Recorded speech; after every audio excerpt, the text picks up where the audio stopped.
அங்க தண்ணியில பிரசனம் பார்க்குறவங்க. யாரு ஒருத்தருக்கு உடல்நிலை நிறைய சரியில்லாம இருக்கு, மனசுக்கு ரொம்ப சோர்வா இருக்காங்க அப்படின்னா, நாங்க தண்ணியில பிரசனம் பார்க்குறவங்க எங்கள்கிட்ட வாங்கோ, தண்ணியில பிரசனம் பாருங்கோ.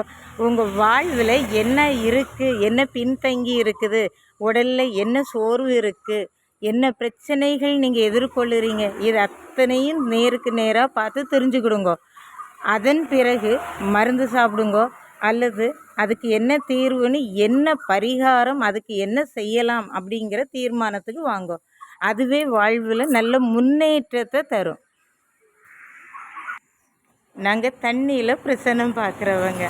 நாள்தோறும் காலையில் 8 மணிலேருந்து மத்தியானம் 12 மணி வரைக்கும் தான் தண்ணியில் பிரசனம் பார்க்குறது. நிறைய ஆட்கள் வருவாங்க, பயனுள்ளதாக இருக்கும். சரிங்களா? நல்லது. அதுவும் இல்லாது நிறைய சண்டைகள், பிரச்சனைகள், காரியங்கள்லாம் இருக்கும் பாருங்க. அதுக்கு என்ன தீர்வாக அதை செய்யலாம், அதுக்கு என்ன வழிமுறைகள் தெய்வங்கள் சொல்லுறாங்க, அதை கேட்டு தீர்மானம் பண்ணுங்க. அது மாதிரியே நல்ல விதமாக இருக்கும். சரிங்களா?